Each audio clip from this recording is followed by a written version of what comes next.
Now, I know there are some people out there that didn't exactly like the character of Kylo Ren for one reason or another, but to be honest with you, of all the new characters we were introduced to in The Force Awakens, I think he's probably my favorite. And don't get me wrong, I pretty much liked all the new characters. And as I've said before, I think the strength of The Force Awakens is in the new characters it introduced. But of all of them, Kylo Ren is the one that intrigues me the most.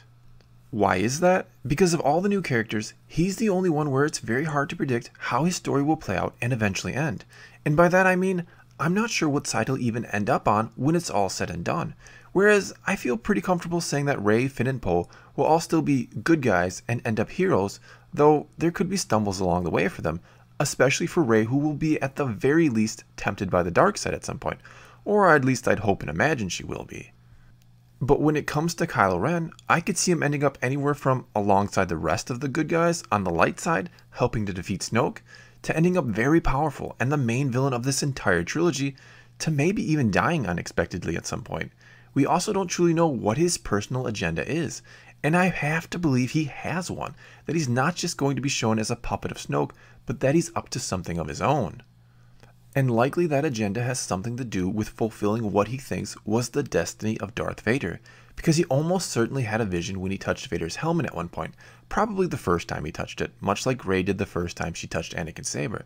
and I think it showed him the power of the dark side, everything he could become if he found a way to fully embrace it, which, as we see in The Force Awakens, he's struggling to do. I also think he believes Vader showed him the vision himself, even though it was most likely just a dark side echo of Vader attached to the mask, which is something we learned can happen in the Aftermath book series. Now, by the end of The Last Jedi, I think we're going to have a pretty good idea of where Kylo Ren ends up when this trilogy is over, and that's because I think he's going to be portrayed one of two ways in this next movie, as either a victim or a villain. And there's already been a lot of evidence, even in The Force Awakens itself, that he will be shown to be more of a victim of circumstances. The fact that he and his father were estranged, and that he basically tells Rey Han was a disappointment, shows he had some issues growing up.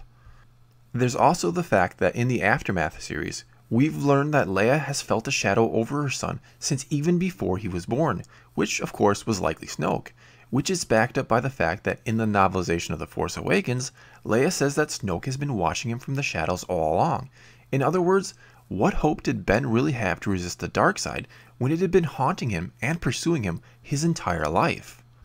And if this is how The Last Jedi continues to portray him, as a victim of Snoke's manipulation from literally before he was even born, much like Anakin was shown to be a victim of Palpatine's manipulation from likely the Battle of Naboo onward, then I think there's a good chance Kylo Ren comes back to the light and helps Rey defeat Snoke, because that will mean they're trying to generate sympathy for him, though how much sympathy some fans will show to the one who murdered Han Solo is another question.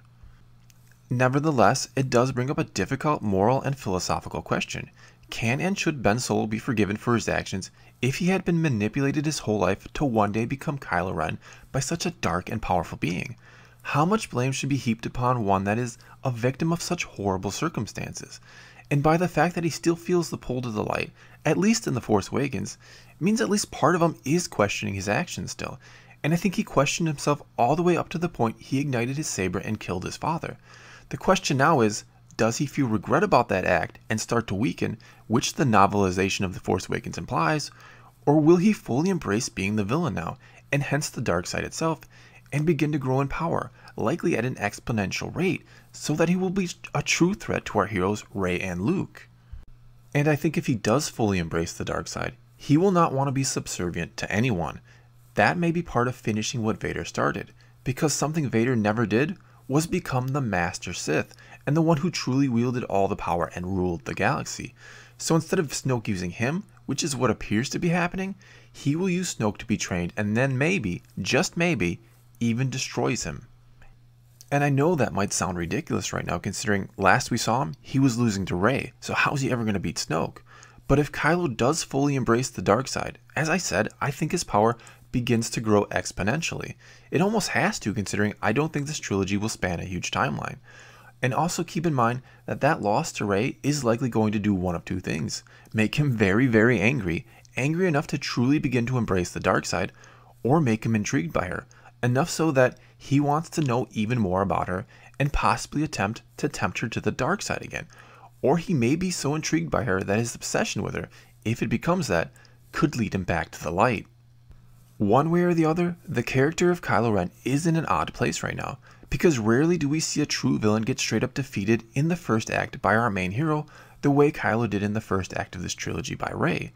You may say something remotely similar happened to Vader in A New Hope when his TIE fighter got knocked off into space by Han Solo more or less.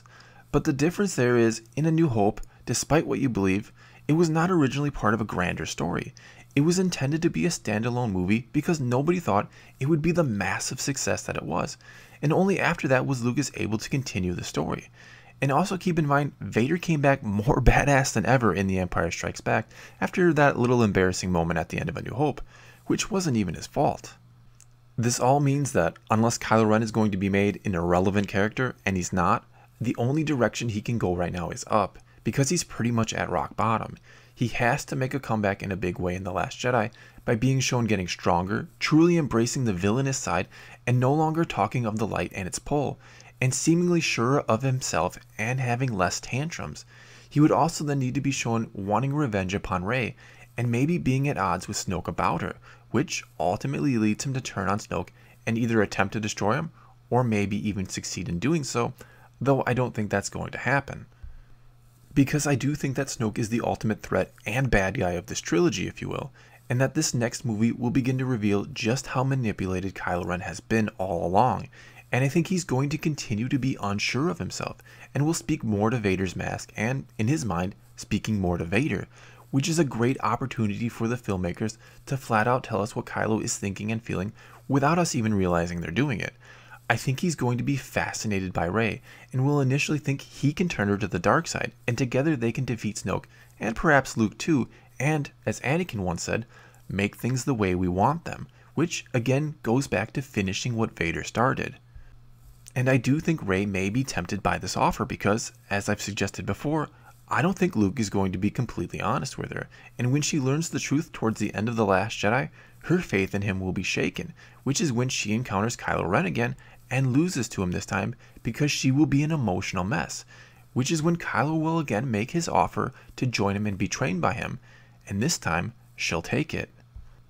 That's then where this movie will end, with our two main characters, Kylo and Rey, together and seemingly ready to take on both Snoke and Luke, which will leave the audience and all us fans wondering how in the world this is all going to end. Well, that's all I got for you this time. Now it's your turn to tell me what you think. Will Kylo Ren be shown as more of a victim or a villain in this movie? Do you see him teaming up with Rey at some point? Does he come back to the light, pull her to the dark, or as some suggest, find a middle ground between the two and ultimately balance the Force that way, even though that's not exactly what balance traditionally has been in Star Wars? Anyway, let me know in the comments below, and let's talk some Star Wars. And until next time, thanks for watching.